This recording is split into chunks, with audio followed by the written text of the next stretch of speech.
This is KGW News at noon.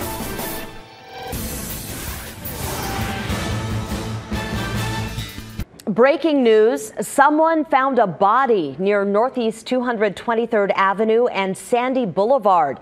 Fairview police are investigating this as a suspicious death.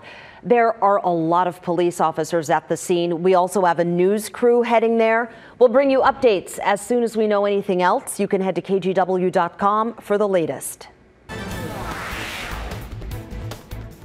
I'd been chasing this guy for 20-30 minutes. I knew he was going to keep going, so I just decided to go in myself and get him, and I got him. That man snapped these photographs after he says he recognized the TriMet Barber and caught him for police. The sex offender got his nickname because he's known for cutting women's hair on TriMet buses. Hello, everyone. Thanks for joining us. I'm Brenda Braxton. That man is set to appear in court 2 hours from now. KGW's Rachel Raffinelli is joining us live. Rachel, you talked to a woman who says this guy victimized her. That's right, Brenda, and she says this man cut her hair on a TriMet bus. Today, she's so thankful that he is in jail behind us. As for the guy who chased the TriMet Barber, he tells me he had no other option. He was scared.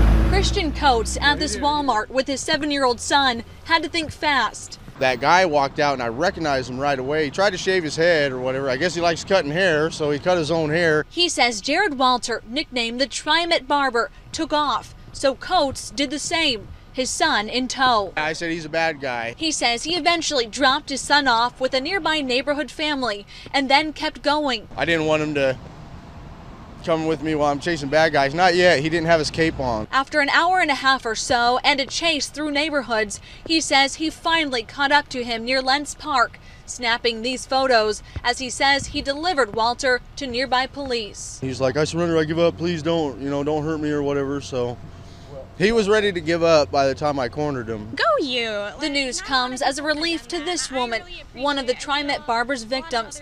She doesn't feel comfortable showing her face. May 1st, she rode the bus and felt tugging on her hair. I see this person very close in my space. So I turned around and I say, what the hell are you doing? And I see that coming out of the edge of his hoodie are a pair of scissors. So I start screaming at him, are you cutting my hair? An encounter that will be with her forever. Today, she says she's worried he'll eventually do this again. But for now is so thankful to Coates for taking a stand. I want to say thank you to him and just let him know that he really helped me out. He really helped a lot of people out. A lot of people, including me, probably just feel safer knowing this guy is not on the streets right now. When you got people like that out there, you just have that instinct. I mean, he's a sex offender. You got to get him, Just all that adrenaline. I just knew that I had to get that guy. And he did for sure. Well, TriMet had offered a $1,000 reward for information that led to an arrest. Coates tells me at the time he didn't even know there was an award. He just did what he thought was right. Brenda, back to you. Sure glad he did. Rachel, thank you. Well, people are calling this woman a hero after police say that she shielded little kids from a vicious dog. No children got hurt, but that dog bit 2 people. Christine Pitawanich is live where it happened in Southeast Portland. And Christine, this is near an elementary school. Brenda, we're talking about a quiet neighborhood, a couple of schools in the area, Whitman Elementary, Lane Middle School, right down the road. It happened here near Southeast 60th and Tenino. And police say when they rolled up, they saw kids waiting at a bus stop near here. And they say that white pit bull that was involved was attacking the kids and a woman was protecting the kids. The dog was biting her leg. It all happened on this quiet neighborhood street around 8 o'clock this morning. Police say they got a call from someone who said the dog had chased a woman who had to jump onto a truck to get away. When an officer arrived, they saw the scene I described a little earlier, the dog attacking the kids and a woman. Then the dog charged toward the officer. That's when the officer fired 1 gunshot, hitting and injuring the dog. We spoke with a neighbor who heard the commotion. Here's what he had to say about the woman who protected the kids. I'm really grateful that she would put herself at risk to protect the kids. And I know it's a difficult situation, but that's really courageous of her, and she should be commended.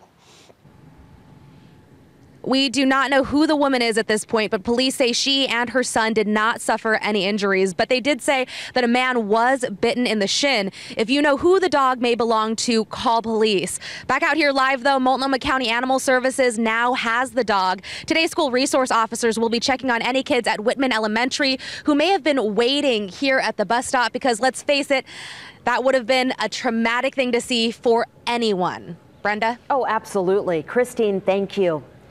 Road rage caught on camera. Police say two drivers in Vancouver started ramming each other at this busy intersection. Would you look at that?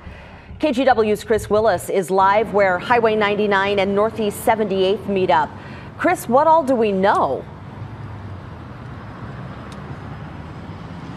Well, Brenda, there's road rage, and then there's this. Two drivers in two separate vehicles intentionally slamming into each other. It happened at this busy intersection, and it was caught on video. Take a look.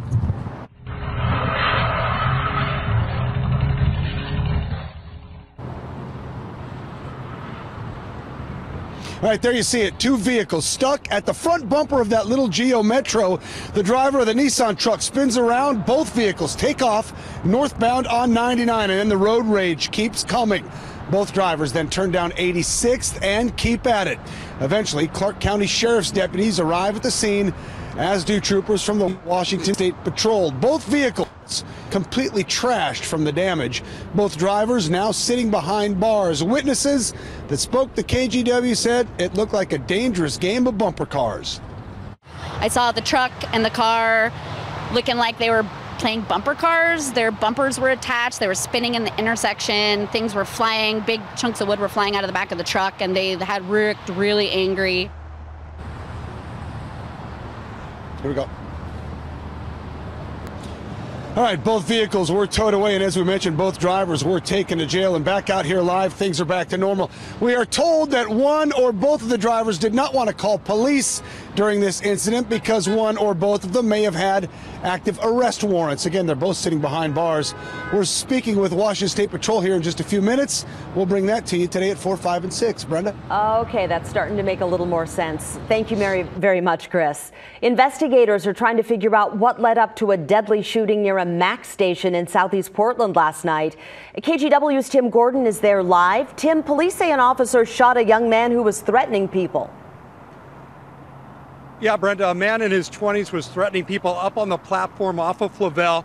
Police say after officers arrived, that man went running north across Flavel here and onto the train bridge. Officers chased after him on foot, and that's where one officer shot him. What we don't know is what caused the Portland officer to fire his weapon with deadly force. That officer is with the Transit Police, which draws from several agencies. So there was a Clackamas County deputy and a West Lynn officer here as well, about 7 p.m. yesterday. From evening into last night, a huge investigation got underway. Mayor Ted Wheeler and Police Chief Mike Marshman came out here early on. Mack service was shut down in this area for hours. The trains are back on schedule today, but this kind of thing really rattles people. While we wait to learn details about what happened and why, a Mack's rider told us one thing's for sure. It's an awful situation. It's a tragedy, especially when it's someone so young, you know.